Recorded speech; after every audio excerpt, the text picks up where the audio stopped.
Let me tell you of the days of high adventure.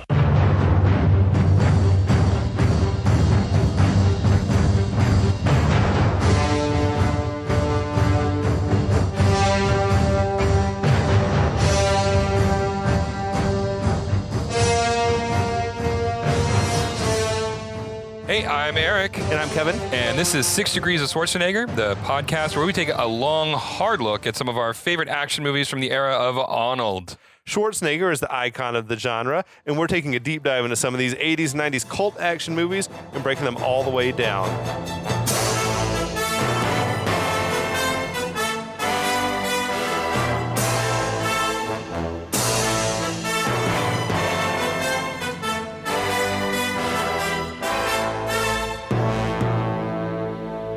Hi, welcome back, everybody. Happy to have you with us. Before we get started on this brand new movie, we wanted to take a minute to reflect on Carl Weathers. Yeah, what a loss. When you sent me the link, I couldn't believe it. And someone on our group was said, nah, it's definitely a hoax. And then it was real. And I'm like, oh, man, you get my hopes up and then they crash all the way to the ground. No, that was a huge loss for fans of these types of movies. Oh, absolutely. Obviously, dude was a fucking legend. I don't know. What do you think of when you think Carl Weathers, Eric? Oh, I mean, aside from you got a stew going from Arrested Development. Yes.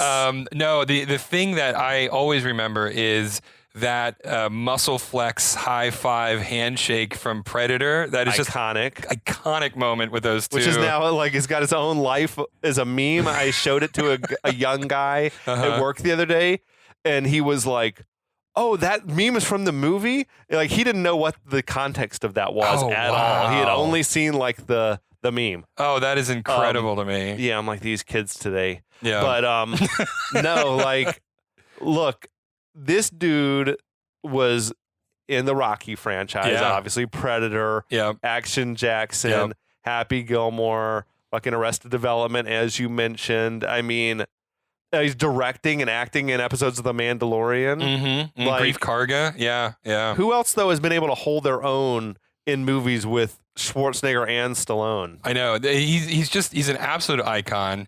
He is I just don't think Rocky would have been the same if anybody other than Carl Weathers had been cast as Apollo. He was perfect. Creed. Casting him, I looked him up, and he was not doing much. He'd done a bunch of Kojak episodes, and things like little TV shows and stuff from the 70s. But I mean, dude was a former NFL linebacker, so natural athlete, and what a fucking natural performer though as well. I know. Honestly, he probably should have been as big a star as Schwarzenegger or Stallone if it weren't for the bias or whatever in the industry. Yeah. Because I'll go on record as saying he's more charismatic than either of those two dudes for me. Yeah. And he's at least as good of an actor as those guys. Easily. Right? He's as funny or funnier than those guys. Speaking to that, that whole stew bit from Arrested Development, he improv that. Really? That was all him. I mean, his physical presence, his physique and everything like that was on par with those guys. Mm-hmm. He was awesome. And as you say, fucking naturally hilarious. Oh yeah. Happy Gilmore and especially Arrested Development, he went for it as this version of himself, this ultra frugal version of himself. Amazing. That's my favorite gags from that show is the Carl Weathers acting school. I mean, just the fact how much for a class? How much you got? Sort of stuff. Meeting him in the airport shuttle. Oh, so classic. That's so classic. I always felt from him a sense of positivity and appreciation for the success that he had and for his fans, which is not always the case with celebrities, especially people who are known for one certain role in their life. Carl Weathers struck me as a guy who appreciated his fans, and he would go to these Rocky cons and stuff like that, and never felt like that was beneath his talent or whatever. Some people who are well known for one thing. Well, the fact that he was able to make fun of himself too, right? I mean, someone who couldn't laugh at his own career a little bit. It's a rare skill to be able to retain that amount of humility and the ability to be humble and recognize you got it really good. Yeah. You've had a very charmed life, right? So to Carl Weathers, rest in peace. That hit me hard, man, Yeah, because that was he crazy. seemed like he had it together, looked like a healthy dude. You know, I saw this video someone shared where he was apologizing that he was had a directing job that was gonna keep him from going to some convention in Boston. Oh, wow. And he just seemed like he was loving life, man. So What a shame. Well, I hope it's as it's been reported that he died peacefully in his sleep. Like, that's not a bad way to go, all things considered, right? Yeah, absolutely. He didn't languish. He didn't suffer. You know what? He did his duty here on this planet, and he got to move on to something better. I hope So rest in peace, Apollo Creed, Dylan, Action Jackson, Grief Karga, I mean, the whole thing. We got to get to a Carl Weathers vehicle on the podcast soon. I think we can. As a tribute. I think we can get there. Okay. But yeah, I mean, rest in peace, Carl Weathers. You will be missed. Yeah. So now moving on to our brand new stuff, though, fans. It's time. It's time for Eric to be what is the word? Initiated. Yes. Into the world of Arnold Schwarzenegger movies. I mean, you've seen him before, but we've never talked about one. No, this is the first episode where we've actually done an Arnold movie, and I'm extremely excited that this is one of the first ones because it's one of his first ones. It's one of his first ones too. Exactly. Yeah. We're here to talk about Conan the Destroyer. Let's get into it. The lesser Conan, for sure. That was its working title, the lesser Conan. I don't think anyone would argue about that. Yes. But 1984, he had just come off Conan the Barbarian, which is a huge hit. He had signed up to do Terminator. He was getting ready, and then Dino De Laurentiis swooped in and said, "Not so fast, Arnold. I got you under contract for a sequel, and we're doing it first before you do anything else." So he got pulled back not to Italy, right? They filmed in Mexico. So he got pulled away, though, from Terminator and was made to do this schlock. And schlock is it ever? I mean, it's such a weird, so the first Conan is, I was thinking about Arnold movies that are legitimately good movies, not ones that are just fun to watch, right? But ones that are like, oh no, this is a good film.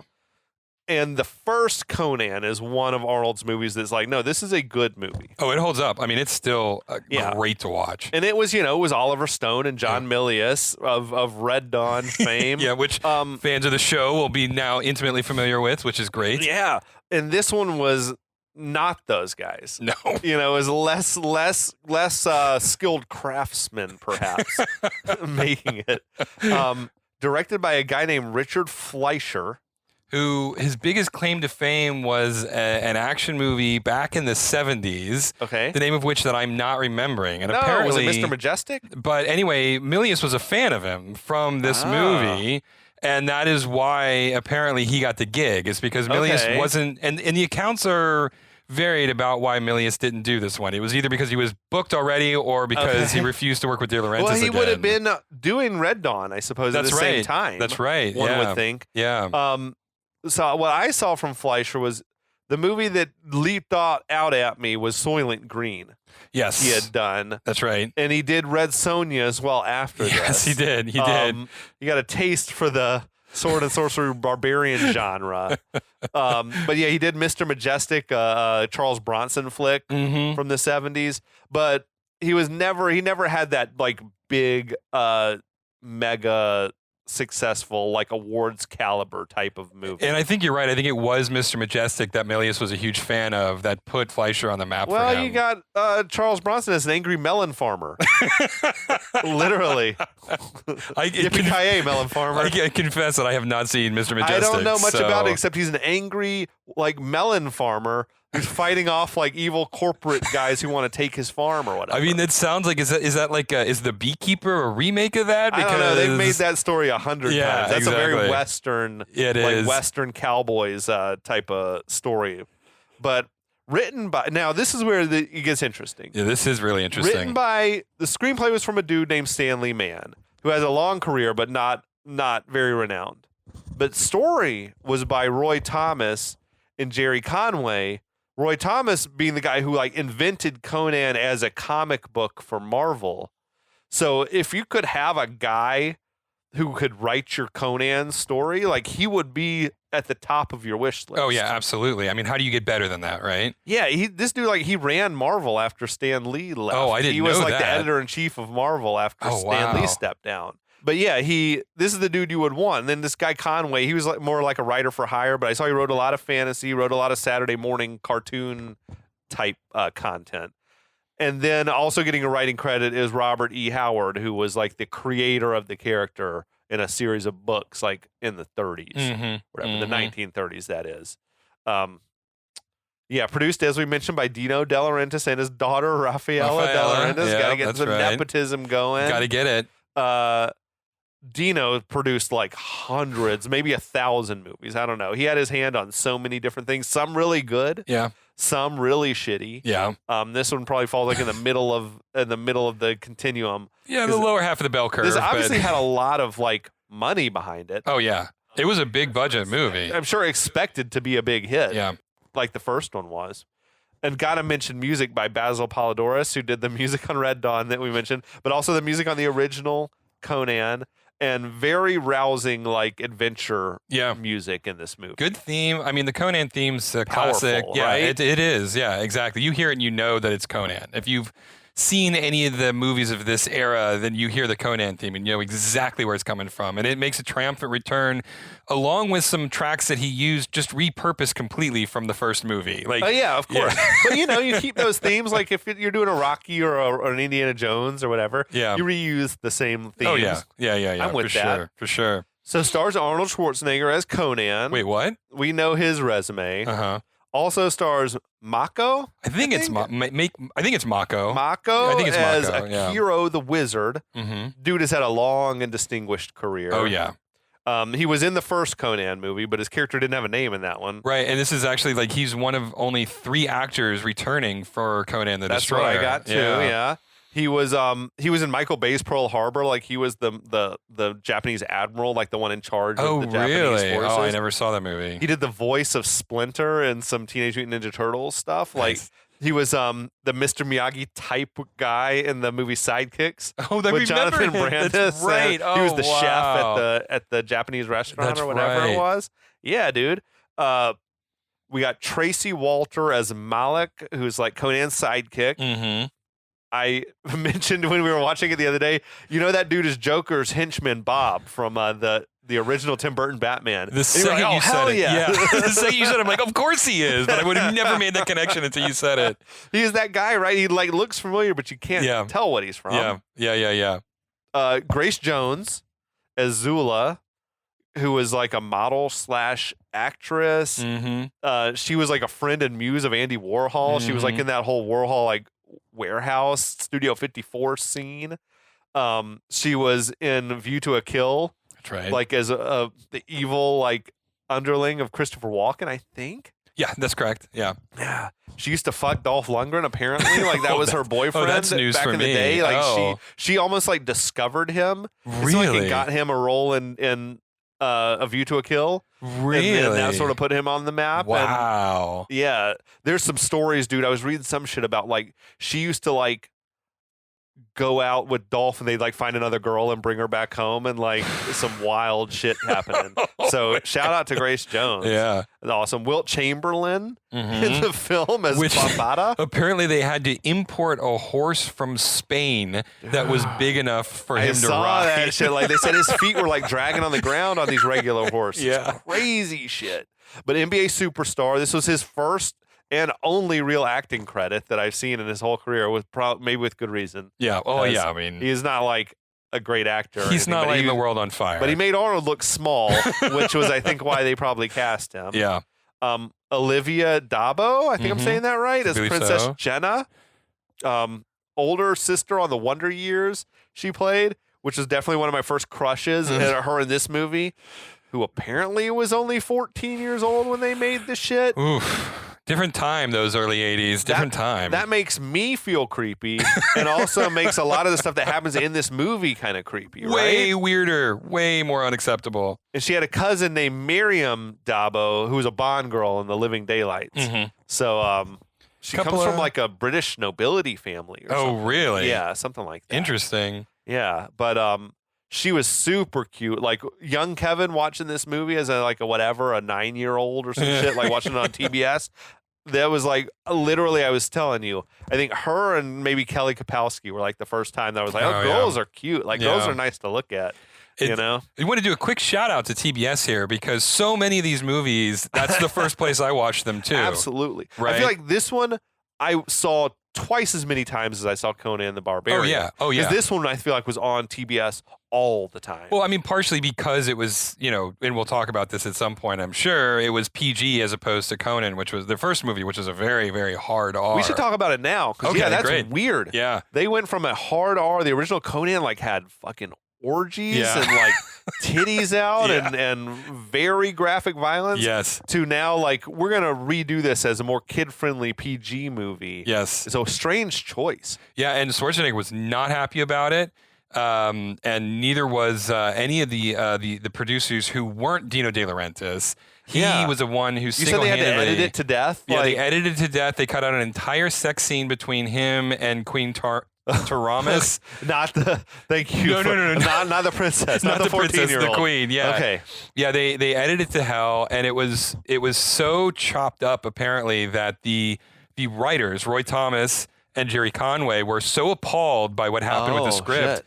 That they went and wrote an entire comic storyline of Conan the Barbarian based on their original story, which, if you want to read it, is called Conan the Horn of Azoth. Oh, gosh. Yes. Conan the horny barbarian.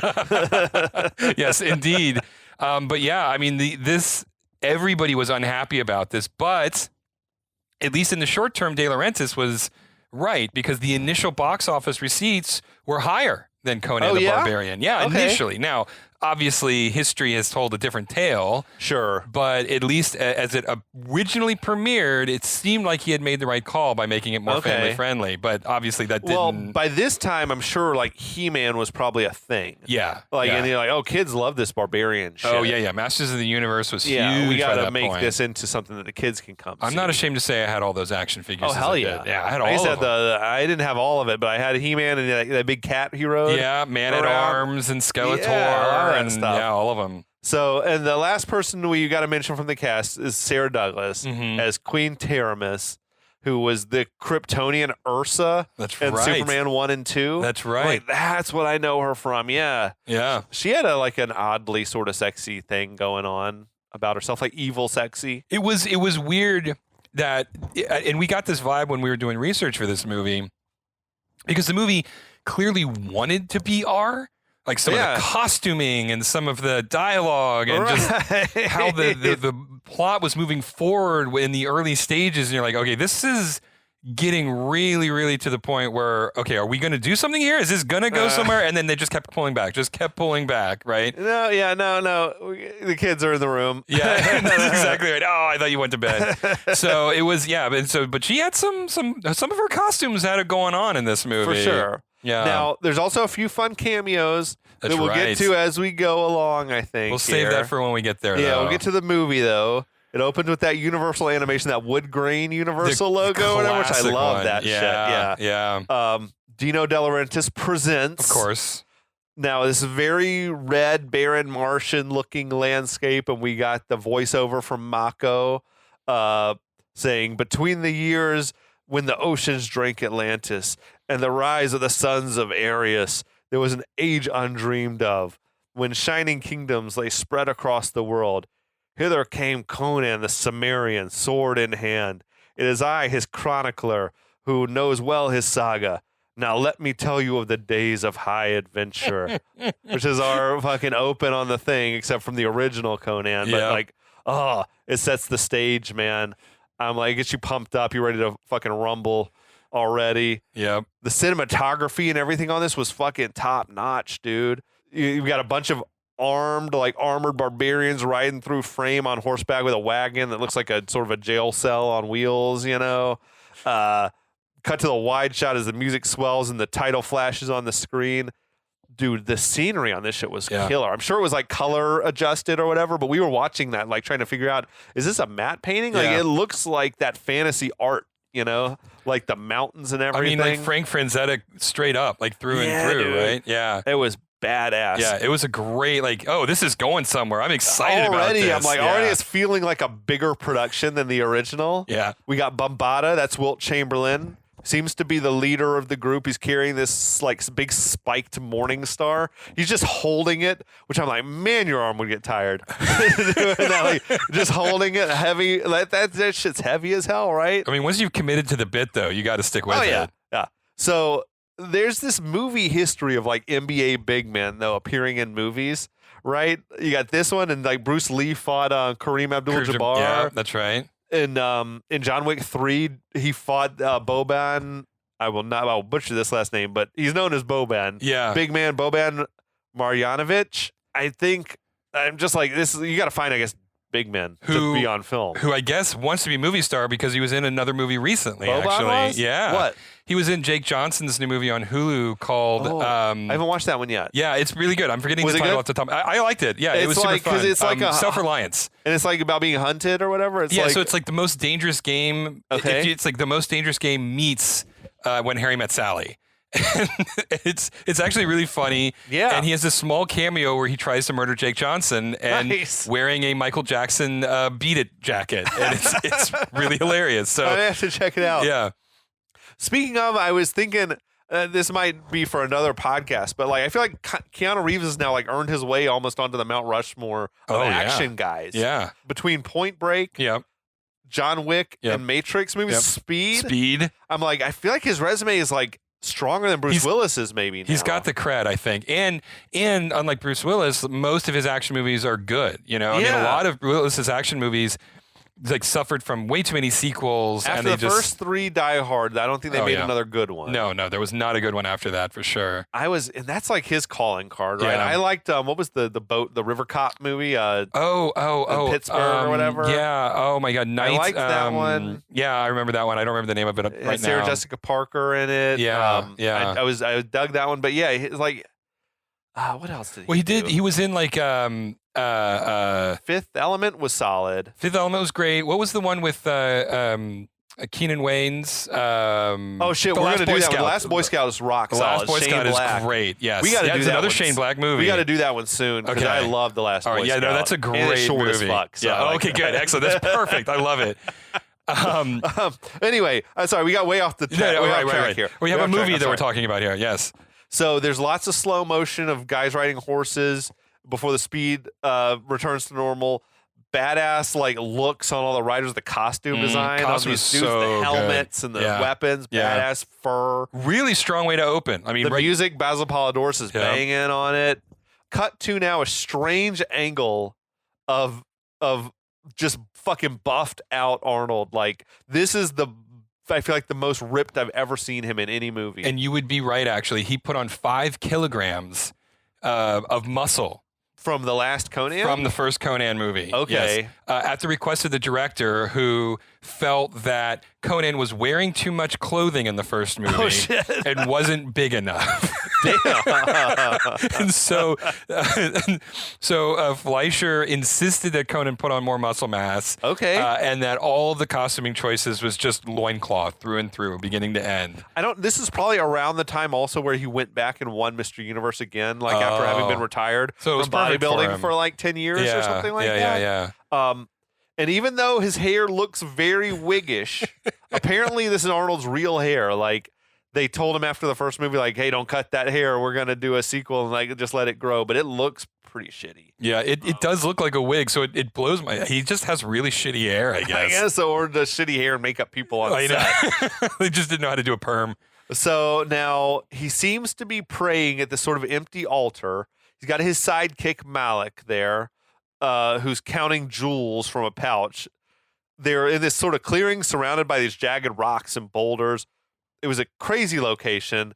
I think it was in Mexico or Arizona. It was outside of Mexico City. They shot it. The deserts outside of Mexico City is what my understanding is. Yeah. So now we see the barbarian horde from the opening. They arrive. They're weaving their way through all the rocks. They eventually find Conan and Malik and surround them. Malik runs to Conan. He theorizes that the merchant that they stole all these jewels from must have tracked them down. Already, it's a very different vibe from the first movie where Arnold is doing a lot of talking right off the bat and like speaking with confidence. Because in the original, Arnold didn't speak until like 30 minutes into the movie or something like that, which I don't know. I mean, honestly, that might have been for the best. I don't know. But now Arnold gets ready to fight. He keeps striking all these bodybuilding type poses, with like his sword. All flexing, of the poses. Yeah. Waiting for the attack to come. Yeah. A couple of horsemen, they produce these nets and they charge at Conan and Malik, who's now cowering up under the altar. Conan grabs the net and like yanks these dudes down off horseback. Yep. And the horses crash.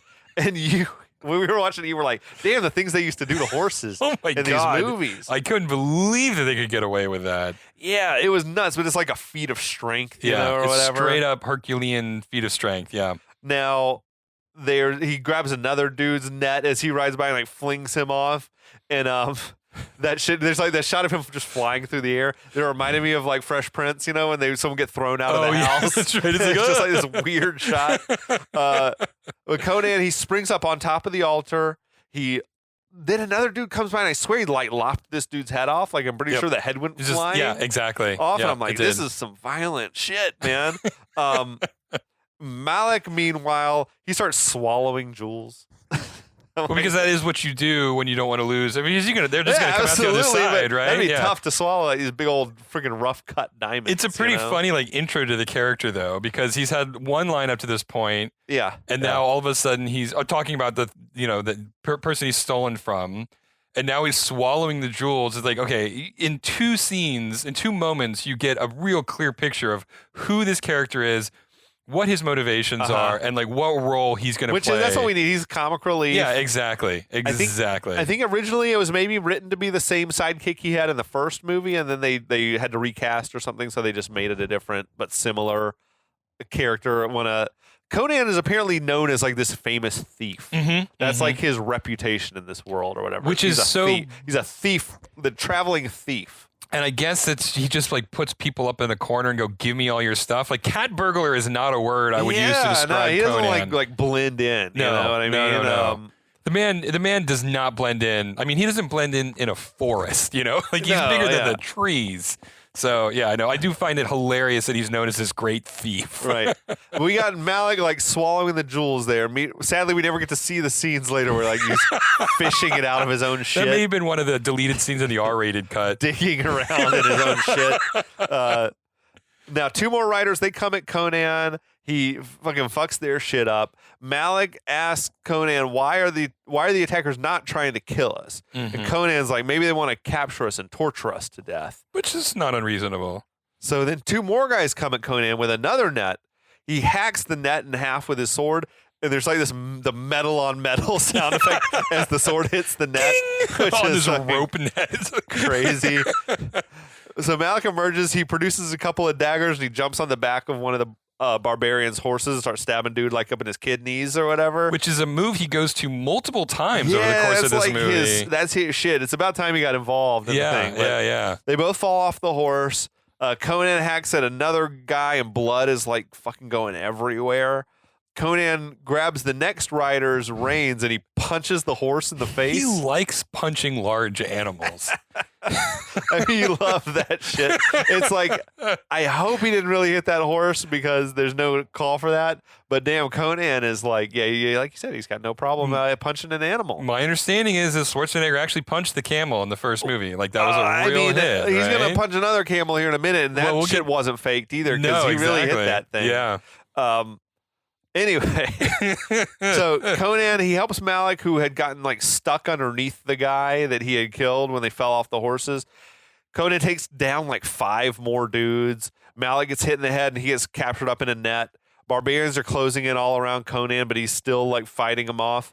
Then Bombada takes he starts swinging this thing above his head. It's making a strange whistling noise or whatever. There was some similar shit in Crocodile Dundee 2. I don't know if you remember. That thing he swings and it would make a noise you could hear for miles or whatever. Movie. That's a whole podcast in and of itself. Yeah, dude, I love Crocodile Dundee 2. Really? I love the first. I mean, the first one's a great movie. The first one's legitimately fun. The second one is it's like Jewel of the Nile was to Romance in the Stone. All right, I like that. That is a perfect analogy. If you watched it as a kid, you probably thought it was just as good. Oh yeah. And then you watched it as an adult, and you were like, "Oh, this is just a terrible sequel." But I will never forget the poster with him parting the World Trade Towers and looking between the two of them. Oh yeah. We did Crocodile Dundee already on the podcast. Oh, we damn. did. It was a killer episode. We got that shit would've been faced fun. off Foster's beers. Hell yeah. Oh, man. Now I feel drinking the left giant out. cans, the 32-ounce cans. I'm getting major FOMO right now. All right, anyway. No, yeah, but so I guess Bombada had gotten tired of watching Conan just lay Murder waste everybody. to their whole army. Their very best soldiers, So Conan, he kills one more dude, but then the attack stops, and Bombada and the masked rider next to him approach Conan. The masked rider removes their mask, revealing it's a woman.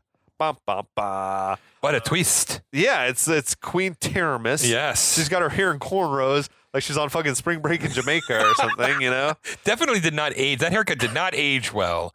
Nah, dude. It's the first instance. Also, we get that star filter that gets used a lot in this movie. Over the whole movie. That's this thing where you put a filter on the lens and it makes any light that's sort of shining really refract into these points of light that are coming off of it. So Conan recognizes Queen Teramis, says, "You're not my queen." And she says, "You're Sumerian. Sumerians have no rulers. You're a barbarian. You live free in the world. You owe allegiance to no one. Is that not so?" And I had to Google. I'm like, is Sumerian a real thing? It is. Okay, it so was of nomadic Persian people, horse riding people. Oh, in pre-biblical times or whatever. That's so interesting because I heard Sumerian. Sumerian, that's so with the weird. S? Yeah, with the S, S-U-M-E-R-I-N. Yeah, this is CIMM. Sumerian. Yeah, but it was a real thing, I guess. Actually, there's a character later on when they're worshiping at the altar. The evil god that they invoke is actually the evil god of Zoroastrianism. Oh shit! So For it's real? they're pulling in a lot of real ancient so they did some religious real research on this? Yeah, they did some real research on it actually. Yeah.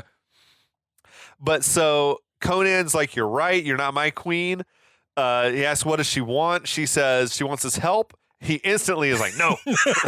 He had that shit queued up real quick, but she did just try to kill him. It seems like, Fair. or whatever. Yeah. So she says, "You shouldn't have rejected my offer without hearing what I can give you."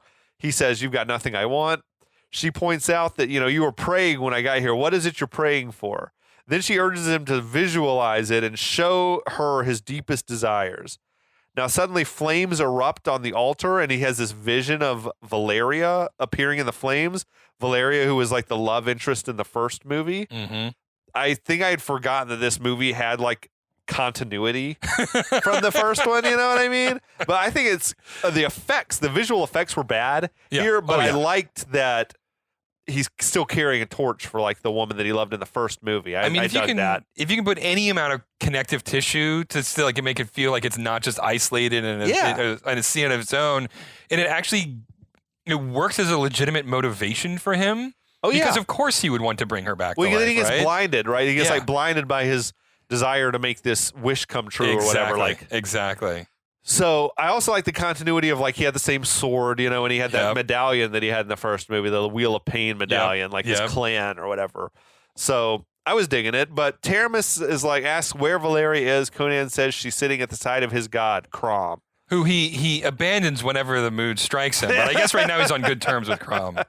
Now Conan says that Teramis can't give him what he wants, which is to bring back the dead. She says that if he does what she asks of him, she will. Then she commands him to wake up and the flames vanish and Conan snaps out of his trance that he was in.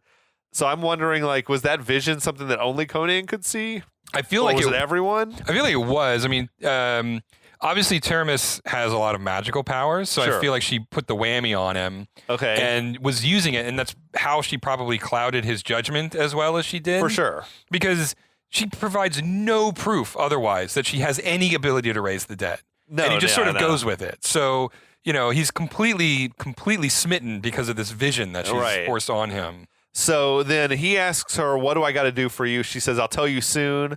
I dig that his motivation for going on this quest is to be reunited with the love. I think it's a great watching motivation. it as a kid, Yeah. like this went right over my head. I probably was like, "Who? I don't know who that woman is, and I don't know any. I just know it's Conan. You got to go on the adventure. You got to go on an adventure. That's Yeah, right, but yeah. I mean, honestly, up to this point, like this is great. Like this is going to be an epic sequel. Sure. Like it's everything. Like first scene swimming. Right. I'm so ready for this. So now we cut to Conan and Malik. They're riding with Taramis and her survivor crew What's left of them? to this incredible castle that's atop a small mountain. It was like big Edoras vibes Yeah. from Lord of the Rings. Amazing matte painting. It wasn't actually. I did some research on this because we were talking Okay. about how they did this. It was a foreground miniature. The whole thing was shot in real time. So they had Okay. a miniature of the castle positioned perfectly, so it sat in a forced, because it's all 2D, it's all projected into 2D. Yeah. This forced perspective, so they set the focal length on the camera, or I don't know how they managed it, but Yeah. the camera, the statue is in the foreground closer to the camera, and then the sort of, I don't know, outcropping, the rock outcropping that it Okay. was sitting on was behind it. And so It looked incredible. it did. It looked one of the best visual effects. Why do movies not do it like this anymore? Completely practical. Like there was nothing done in post. This was all shot on the day.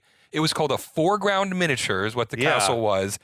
Flawless. Like you could not tell that castle It wasn't looked there. so good. It was That's so good. Amazing Yeah. to me.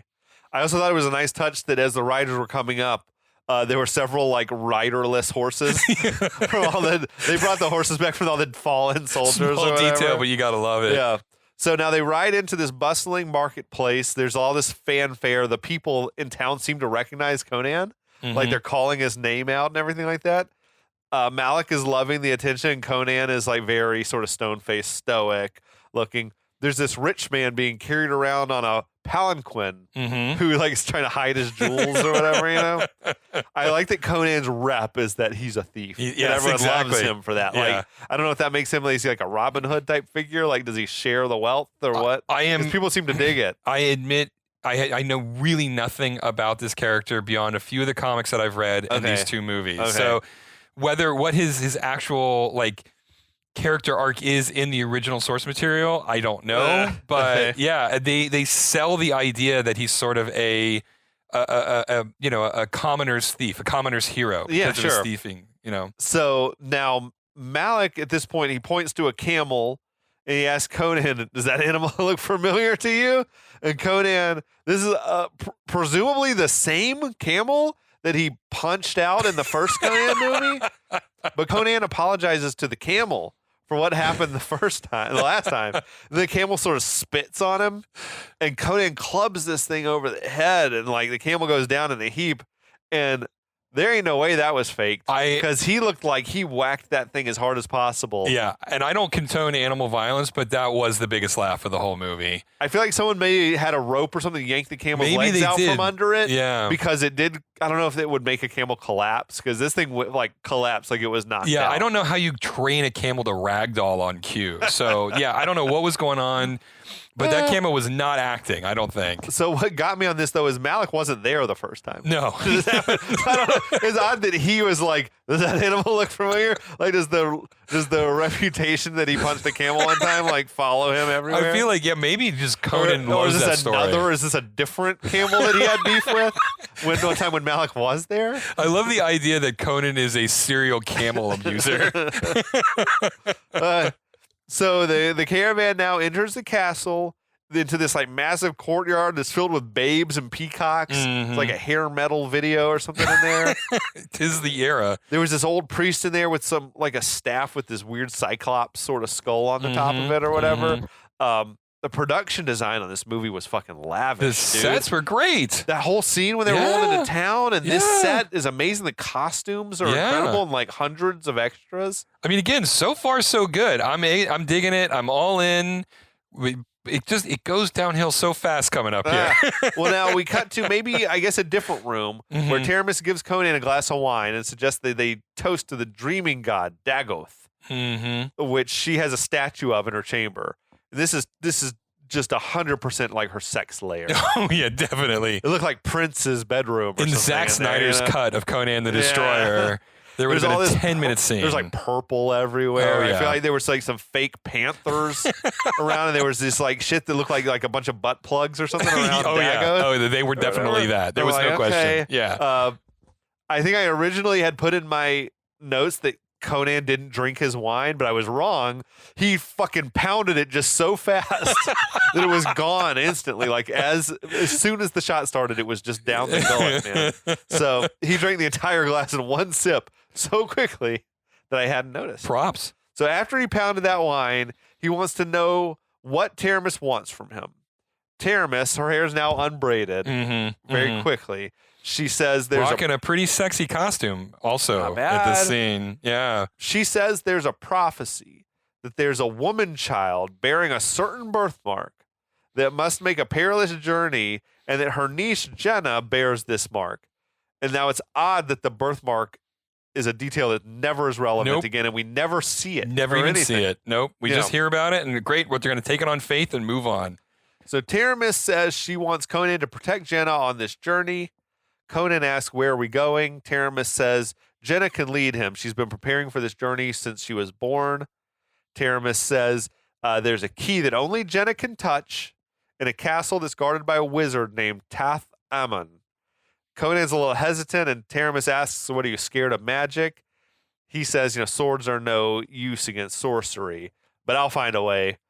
Now, Conan wants to know what the key unlocks. Taramis says that it will unlock a jeweled horn. Then proceeds to start stroking Conan's muscles. Again, this movie wanted to be R-rated. She got really horny all of a sudden. Really into him. So Taramis says that once Jenna retrieves the horn and Conan brings her back, he'll have his reward, which is to get Valeria back.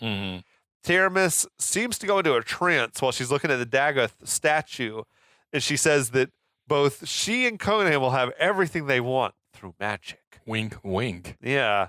There's big red flags are popping It's up. just everywhere. It's just fireworks of red going everywhere. Taramis clearly has some very kooky shit going on here, You didn't see the sex swing in the other room, but that was a big deal. Now, just then, there's this scream from the adjoining room. Taramis runs in the direction of the scream, where Bombada is comforting a beautiful young blonde child who's in distress. A woman, I guess. I don't know. He's telling her it's only a dream. This is Jenna, they've got this apparent child like in the skimpiest lingerie you can imagine. It's problematic. Know how many cuts did they have to take? Because Jenna, your boobs hanging out again. Hold this on. was crazy. It was barely there. I don't want to believe that she was 14 because it's a problem. It is really creepy if she is that young. Yes. But so Jenna, she keeps saying, I saw it again. Another thread that never gets paid off. Nope. Like what she's talking about. But so Taramis repeats to her, over and over, it was just a dream. Taramis urges her to get back to sleep, because you got to begin your quests in the morning. You'll need all your strength. Your destiny is at hand. Taramis then seems to maybe put her back to sleep with some sort of spell. Also called Ambien. Yeah. Because she then starts telling Bombada that all their destinies are at hand, even Conan, even though he doesn't know it yet. Although theoretically Conan's like in the other room and can hear all of this. Right, I know, exactly. Like he just oh no, honor dictates that I don't listen in on the room that's next to me. So Bombada says we don't need Conan. But Taramis says, stealing this key is a job for a thief. But Bombada's job is to make sure that Jenna returns with the key and her virginity. What? Which is like out of nowhere. And of all people in the world, Wilt Chamberlain is like, I will protect them both. It's like Wilt Chamberlain, the guy who claims to have slept with 10,000 women, is tasked with making sure that Jenna, who we're soon going to learn is the horniest 14-year-old ever, that she doesn't fuck anybody. Nope. So Taramis says that, okay, he better, because Jenna must be a virgin so that she can be properly sacrificed. They're saying this all right in front of her. I know, exactly. But I guess that Ambien kicked in real fast. I guess she's asleep. Then as an afterthought, Taramis says, letting Conan near the jeweled horn is a bad idea. So he instructs Bambata to kill Conan as soon as they've recovered the key. So she advises him that she's going to send her elite squad of goons to help him do this when the time is right. Conan must die. Oof. She said, oof. So there's the hook. It's the old double MacGuffin. Yeah, we got a double MacGuffin with going a on this secret one. betrayal coming. With a nice little hint of garlic on the finish. Yeah. A solid setup though for a movie. Honestly, why like not, you know? so far I'm completely bought in. I'm here for it. Yeah, all. I'm super into it. yeah. So yeah. It is a Conan movie. It is Arnold. So we gotta watch it. We gotta enjoy it. We gotta keep talking about it because shit's gonna get weirder from here. It's not gonna get easier. That's for sure. So thanks for joining us. Check us out again next week with a lot more on Conan the Destroyer. And until then, we'll be back. We will be back.